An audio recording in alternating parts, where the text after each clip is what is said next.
Tardinha? Tarde? O negócio é o seguinte, essa matéria é esperado mesmo, toda essa dúvida, é esperado e é bom, fico feliz de, apesar de muitas dessas, acredito eu, a gente ter resolvido junto, depois vale a pena, pô, faz de novo aí, só pra eu ver se é isso mesmo que eu tô pensando. E no começo é natural tu ficar perdido, porque é coisa do invisível, eu chamo de física do invisível, tu não viu nada disso. A gente pode até sentir a presença dessas forças eletrostáticas quando o cabelo se arrepia próximo da TV, né, o do braço ali fica arrepiadinho, ou quando tu esfrega, né, o balão lá no cabelo e ele gruda no papel depois. Agora, é muito etéreo isso. E o nosso cérebro, ele funciona bem para coisas concretas. Quando é abstrato, ele dá uma travada. Por isso que eu te falei que tem que ter tempo de contato. Uma hora a gente já vai ter falando tanto tempo de campo elétrico que não vai ser aquele negócio, o quê? Campo elétrico? O que mesmo? Né? Não vai precisar dar decorado, uma região influenciada pela presença de uma carga elétrica. E a definição matemática de tu pegar uma carga de teste, colocar lá e saber que ela vai ser empurrada para algum lugar se existe um campo elétrico, isso já vai estar mais desenvolvido e não vai ser tão assustador. Vamos lá, vamos fazer as questões que vai dar tudo certo. Página 11, 17, 18, volume 6. Uma partícula de massa 1,6 gramas permanece em repouso num ponto do espaço onde o vetor campo elétrico é vertical para baixo, tendo intensidade 8 vezes 10 na 4 volt por metro. Professor, não era Newton por curva, professor? Não, volt por metro vai acabar dando a mesma coisa. Depois a gente vai avançando na eletrostática, eu vou te mostrar a relação entre DDP, diferença de potencial, e campo elétrico. Existe uma relação matemática entre elas. Então, olha só. Neste ponto existe um campo elétrico vertical para baixo e o valor desse campo elétrico, módulo 8,0 vezes 10 na 4 volt por metro. Neste ponto tem uma partícula. Esta partícula tem uma massa de 1,6 gramas.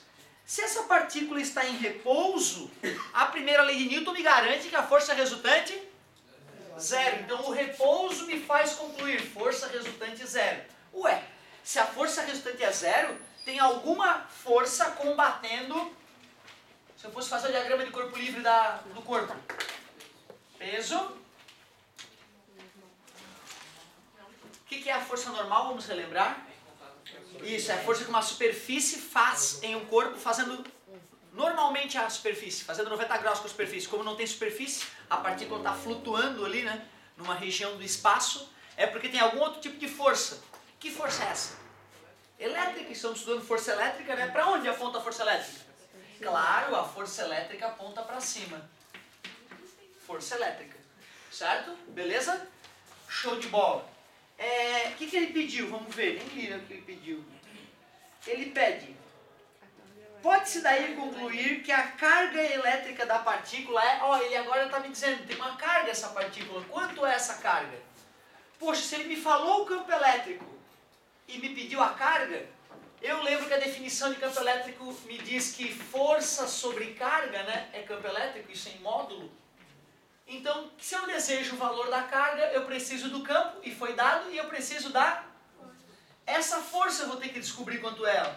Mas já que a resultante eu posso garantir que a força elétrica é o próprio peso. Vai no cantinho, calcula o peso, M vezes G. Quanto eu boto na massa? Parabéns. 1,6 vezes 10 na menos 3 vezes 10 fica 1,6 vezes 10 na menos 2 newtons. Descobri que a força elétrica que atua na partícula é 1,6 vezes 10 na menos 2 newtons. E agora é só jogar a definição de campo elétrico. Eu sei o valor do campo elétrico, 8 vezes 10 na 4. Sei o valor da força, isso veio da primeira lei de Newton, diagrama de corpo livre, lá do primeiro ano, lembra? Que a gente trabalhava mais com isso. 1,6 vezes 10 na menos 2 e quero descobrir a carguinha da partícula. Vai ser em módulo, então eu ainda não sei se é positiva ou negativa, através do cálculo, certo? Vamos isolar. Passou multiplicando, passou dividindo, já está grandinho que eu sei. O módulo dessa partícula, 8 vezes 10 na 4. O módulo desta partícula, 16 por 8 é 2, então 1,6 por 8... 0,2. 10 na 4 vai para cima, 10 na menos 4, 10 na menos 6. Se quisermos colocar em notação científica, 2 vezes 10 na menos 7 coulombs. Porém, eu tenho que saber o sinal também, eu acho, né, para poder botar no gabarito. Como é que é mesmo essa história? Olha o sentido do vetor força. Olha o sentido do vetor campo elétrico. Se eles são opostos, a única explicação é que essa partícula é negativa, porque uma partícula positiva abandonada numa linha de campo obedece à linha de campo. A partícula negativa desobedece, vai no sentido oposto. Para esta partícula estar sendo empurrada para cima, enquanto o campo elétrico é para baixo, eu tenho certeza que é uma partícula negativa. Então a resposta seria menos 2 vezes 10 na menos 7 coulombs. Bonitinha a questão, cheia de detalhezinho. A coisa nova é a aplicação da definição de campo elétrico, né? Mas quanta bagagem o cara tem que ter de física, né, para fazer a questão. Ótima pedida, adorei. Letra? B. B. Negativa de 0,2 microcoulomb. Ó, ele colocou assim mesmo, né? Lembra? Isso aqui é micro, né? Então, ó, 0,2 microcoulomb. Aquele mizinho significa 10 na menos 6. Show de bola. Agora sim, página... Estamos na página 16. Qual? 18, 13, né? Ah, 18, 11. Oh. Sim. Página 15, exercício 18, 11. Daqui a pouco vai ficar tudo familiar, meu querido, eu prometo. Vou fazer o desenhozinho, olha só que desenho bonitinho, olha ali. Sem processo, por favor. Ó, até porque é do vestibular, viu? Página 15, 18, 11, diz o seguinte, ó, tem uma carga aqui que a gente não sabe quanto é. Essa carga tem uma pontilhada, outra pontilhada aqui assim, uma outra carga Q2 aqui, isso é o meu Q. Ali tem uma partículazinha aparentemente, ele diz que tem um Qzinho naquele ponto ali. E naquele ponto, um campo elétrico atuando para baixo e uma força, suponho eu, elétrica atuando para cima. Considere a figura, onde E é o vetor campo elétrico resultante em A. Ele chamou esse ponto de ponto A. Gerado pelas cargas fixas Q1 e Q2, ele garante que esse campo elétrico é gerado por ela e por ela concomitantemente. F é a força elétrica na carga de prova Q, também chamada de carga de teste. Então tu vê, o cara colocou uma carguinha ali para reagir ao campo elétrico causado pelas outras duas. Dadas as alternativas abaixo, assinale a correta. Aí ele começa a especular sobre os sinais das cargas. Qual sinal tem cada carga? Essa é positiva ou negativa? Essa pode ser positiva, negativa, positiva, mais, menos, mais. Qual que é o valor, os sinais dessas cargas? E qual é o sinal da carga de prova, da carga de teste? Eu poderia pegar cada alternativa daquela da apostila e ir examinando. Poderia pegar cada alternativa daquela ali e examinando. Porém, dá de fazer outro caminho. Dá de ficar pensando. Se o campo elétrico é vertical para baixo, uma componente dele certamente é essa aqui, ó, decompor o campo elétrico. Concordas? O EX ou o EY ou o E1. Concordam? Eu posso pegar aquele vetor campo elétrico e decompor. Então tem que ter um outro componente que é o E2. Para o E1 ser divergente em relação à carga 1 é porque ela era a definição internacional dos cientistas, né? Certo? Uma definição, uma escolha. Um dia alguém escolheu e como a gente geralmente, né, escolhe o positivo em vez do negativo. Carga negativa, então a setinha aponta para ela, é convergente. Então pronto, definimos o sinal mais e menos. E pela mesma definição, se o campo elétrico numa região atua num sentido e a força elétrica numa partícula colocada naquela região atua na mesma direção, porém em sentido oposto, a única explicação é que essa carga de prova é negativa. Então Qzinho é menor que 0, é negativo. Se essa força elétrica fosse para baixo também, aí ela seria positiva. Certo? Tu vê, o objetivo dessas questões é fazer o aluno começar a pensar e a compreender a dinâmica desse tipo de problema. Quem é a carga que gera o campo, quem é a carga que sofre o campo. Isso é delicado no começo. Pensem comigo. Lembrem-se que quando a gente deduziu a fórmula do campo elétrico, deu K vezes Q sobre D ao quadrado. O maior erro que eu tenho percebido na galera é quando eu tenho uma partícula positiva aqui e eu quero o campo elétrico lá no ponto G, que não tem nada lá. Não tem nada. Não tem nada lá. Isso deixa o cara meio, como assim? Porque é o campo elétrico no quê? No nada? É, no nada. Se eu botar uma carga elétrica ali naquele canto, aqui vai ter campo elétrico. Aqui, ó. Aqui está meu dedo, mas não vai ter dedo. Entendeu? Eu quero calcular ali no nada o campo elétrico. Olha que viagem. Isso deixa o aluno... como assim? Certo? Aí o aluno vem e quer botar o campo elétrico em cima da própria partícula geradora. Não faz sentido. O campo elétrico está lá no nada. Atuando no nada. Aquela seta está atuando no nada. Ela só indica que se alguém for colocado lá, vai sofrer as consequências. Se tiver carga elétrica. Porque se for neutro também não vai perceber. Tudo bem? Beleza? Bom, então olha só. Se eu for aproximar, o campo elétrico aumenta. Se eu fosse representar o campo elétrico aqui mais próximo, seria uma seta maior.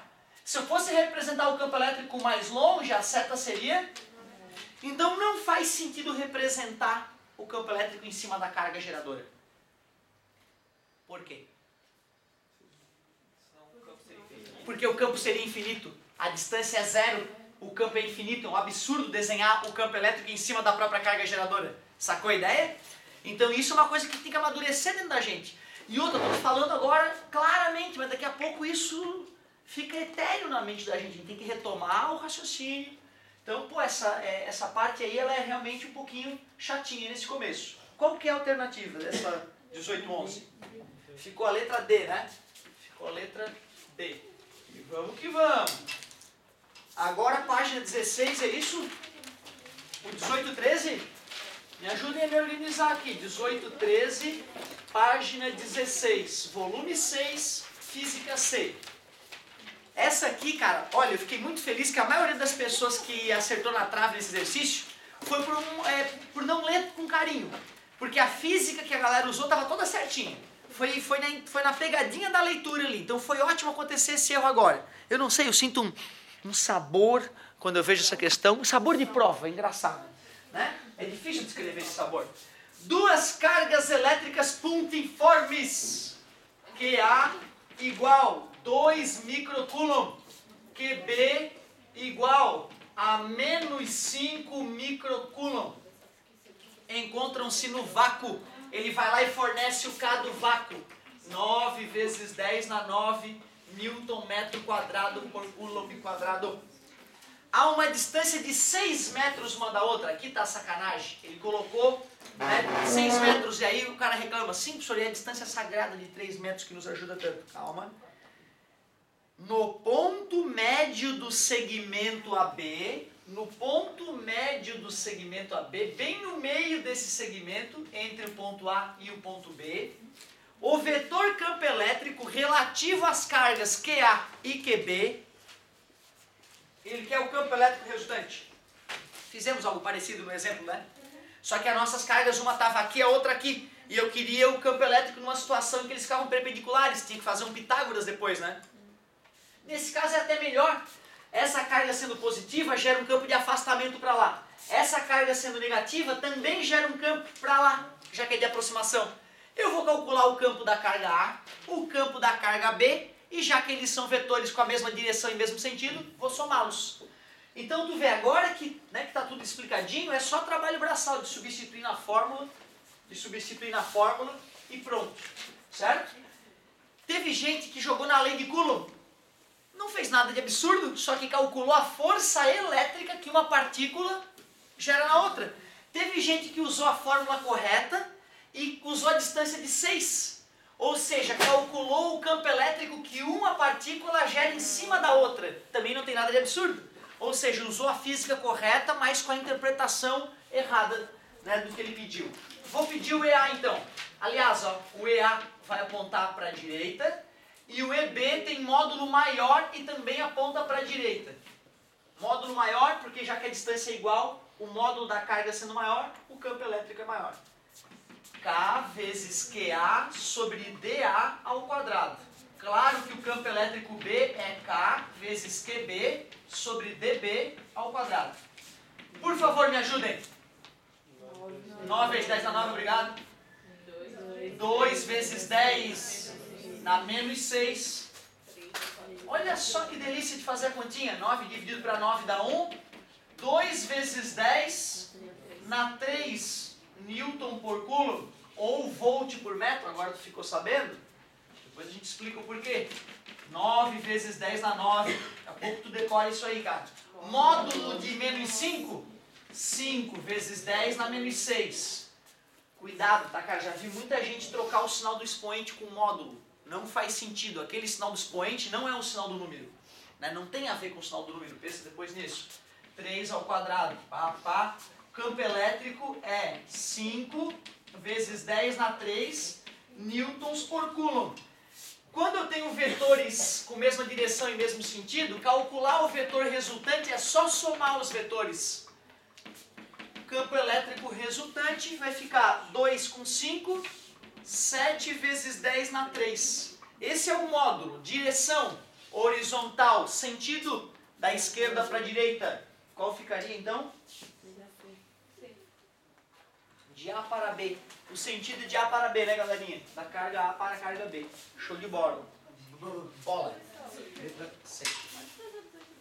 Claro. 18, 12. Vamos aproveitar que nós estamos aqui mesmo, ó.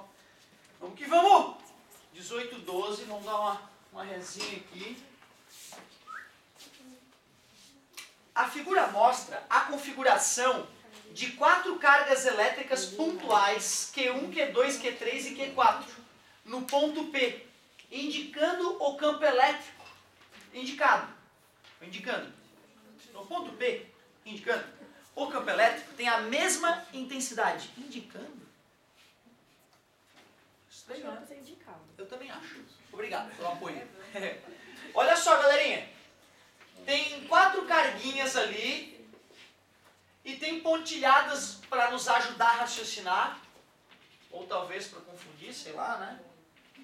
Beleza? E tem o maldito ponto P. Ele deu o valor das cargas. 10 na menos 6 coulomb. 10 na menos 6 coulomb. 10 na menos 6 coulomb. Beleza? Faltou um pouco. Aí olha só. O campo elétrico tem a seguinte orientação. Ele quer saber o campo elétrico no ponto P. Não dá para simplesmente chegar, olhar e responder já. Tem que analisar o campo elétrico de cada uma das partículas. Todas são positivas, não é? O campo elétrico dessa, no ponto P, aponta para baixo. Concorda comigo?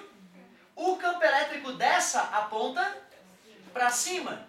Certo? Se essa aqui é a carga 1, esse é o E1. Importante, hein? Essa é a carga 2, esse é o E2. Nem sei se deu nome para as cargas. Deu? Oh, maldição. Errei. 3 e 3. Tranquilo? O que acontece com vetores com mesma direção, sentidos opostos? Se anulam mesma distância, então, né, mesmo módulo das cargas, mesmo campo elétrico. Anulam. E aí, essa carga aqui, ó, a pontilhada não ia até o ponto P. Eu tenho que tirar uma nova pontilhada. Nenhuma daqueles fez serve. Concorda comigo? Então era de sacanagem mesmo a pontilhada do cara. E1. Esse aqui, então, é o E2. Tu vê, ó, eu tenho que fazer ele um pouquinho menor que os outros. Por que o E2 ficou com um módulo um pouquinho menor que os outros?